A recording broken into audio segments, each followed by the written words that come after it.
Hello dear students, welcome back to my new video. आज हमारे जो टॉपिक्स रहेंगे वो पहला ही हमें जो पढ़ना है that is cast system in India. फिर हमें इसी का एक और सब टॉपिक पढ़ना है that is discrimination on which grounds, और फिर हमें एक और पढ़ना है that is upliftment of low caste या लोअर क्लासेस। आज हमारे 3 छोटे छोटे टॉपिक्स है, लेकिन ये बहुत इंपॉर्टेंट है according to examination view. So now we are going to start our first topic, that is caste system in India, without waste our further time. Cast system in India, caste system जो जात पात का system था ये कैसे India में था, यही हमें पढ़ना है। Let me adjust while.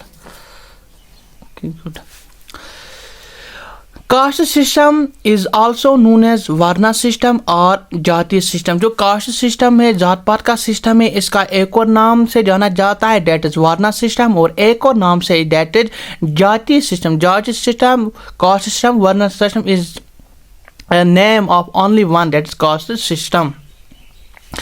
Two theories regarding the origin of caste system in India. जो इंडिया में जो origin हुआ है कास्ट सिस्टम, इसके लिए 2 थ्योरीज है कि origin of caste system India में कैसे हुआ।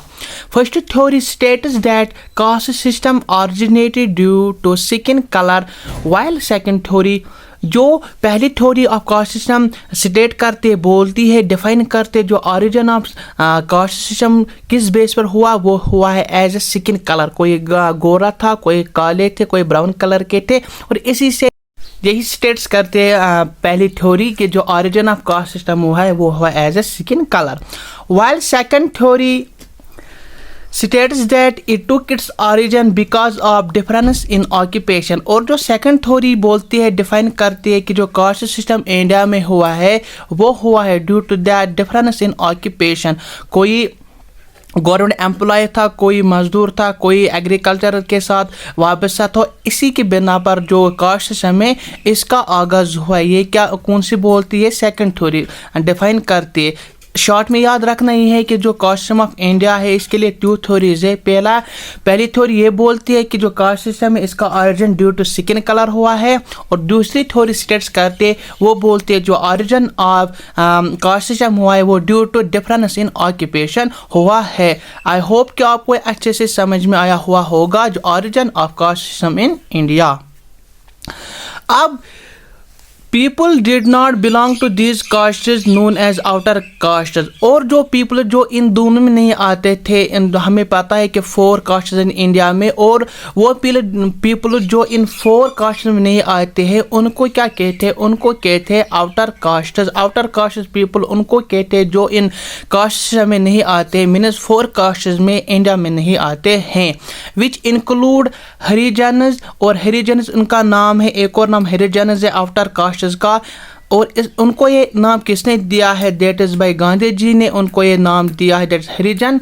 हरिजन मीन्स सन्स ऑफ गॉड, और हरिजन का जो लघु मान है, लिटरली मीन है, वो है sons of God. Second name जो उनका दिया गया दैट अनटचेबल।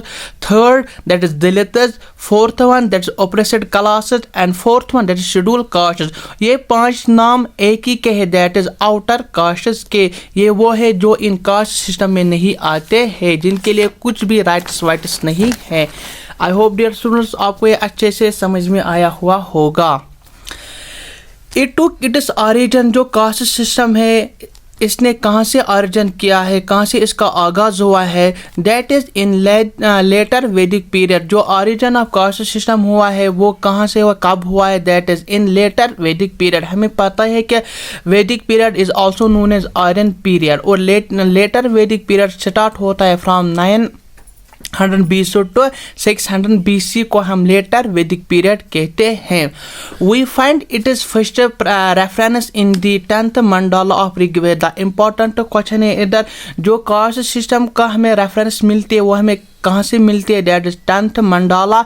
मंडाला किसे कहते हैं, that is 10th chapter of Rigveda में जो 10th चैप्टर है इसी में कास्ट सिस्टम के बारे में लिखा है, किसमें, 10th चैप्टर ऑफ ऋग्वेदा में।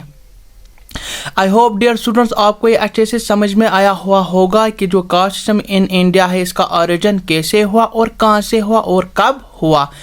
अब हमारा जो इसी का सब टॉपिक है वो अबाउट है डिस्क्रिमिनेशन ऑन विच ग्राउंड। जो कास्ट सिस्टम था जब डिस्क्रिमिनेशन होती थी, लेकिन जो डिस्क्रिमिनेशन होती थी वो किस बेस पर होती थी, ये हमें पढ़ना है इस टॉपिक में।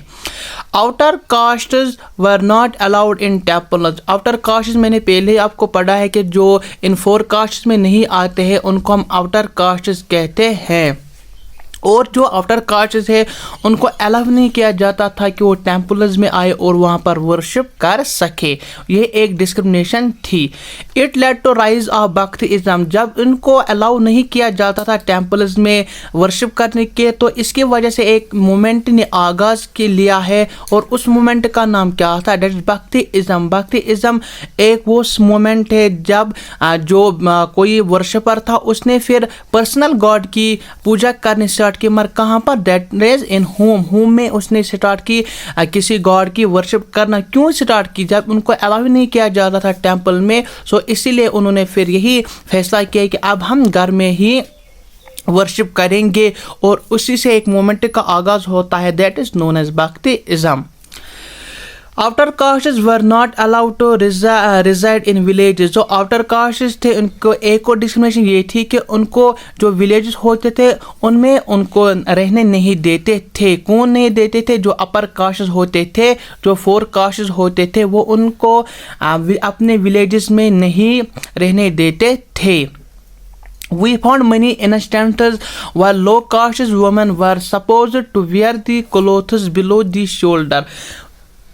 इस पॉइंट का ये मतलब है हमें बहुत सारे जो मिसालें मिली है कि जो लो कास्ट वुमेन्स थी या आउटर कास्ट वुमेन्स थी उनको फोर्स किया जाता था कि वो कपड़े पहने, लेकिन कौन से कपड़े, below the shoulders. Below the shoulders उनको वहाँ पर कपड़े पहनने होते थे। किनको, that is the women of low caste women. I hope dear students आपको ये अच्छे से समझ में आया हुआ होगा कि जो डिस्क्रिमिनेशन थी on which ground in India में थी। अब हमारा एक और जो इसी का सब टॉपिक है, that's upliftment of low castes. जो अपलिफ्टमेंट है लो कास्ट्स का, उनका उरूज कैसे फिर बढ़ा, उनको फिर कैसे रेस्पेक्ट मिली, अब किन ने ये काम किए हैं, अब हमें इसी के बारे में पढ़ना है। Jyotirao Phule and B.R. Ambedkar were the 2 socio-religious reformers who worked for the upliftment of outer castes. जो 2 religious reformers थे, socio-religious reformers थे, ये important है। जैसे Jyotirao Phule and B.R. Ambedkar, उन्होंने ऐसे वर्क के ऐसी काम की जिसकी वजह से उनका उरूज आउटर कास्ट्स की जो डिग्निटी वो बढ़ गई थी। किन दो ने की, इंपॉर्टेंट वन है Jyotirao Phule and B.R. Ambedkar। Jyotirao Phule wrote the book that is Gulamgiri. Most important question है इधर। जो ज्योतिराव फूले है उन्होंने अपलिफ्टमेंट ऑफ लो कास्ट के लिए क्या किया, उन्होंने एक बुक लिखी है जिसमें उन्होंने फिर ये डिफाइन किया था कि लो कास्ट को क्यों होता है यार। फिर उसने उनके लिए राइट मांगे थे, किन के लिए, दैट इज आउटर कास्ट। और इस बुक का फिर नाम क्या रखा गया, that is Gulamgiri is the book written by Jyotirao Phule for the upliftment of low cast.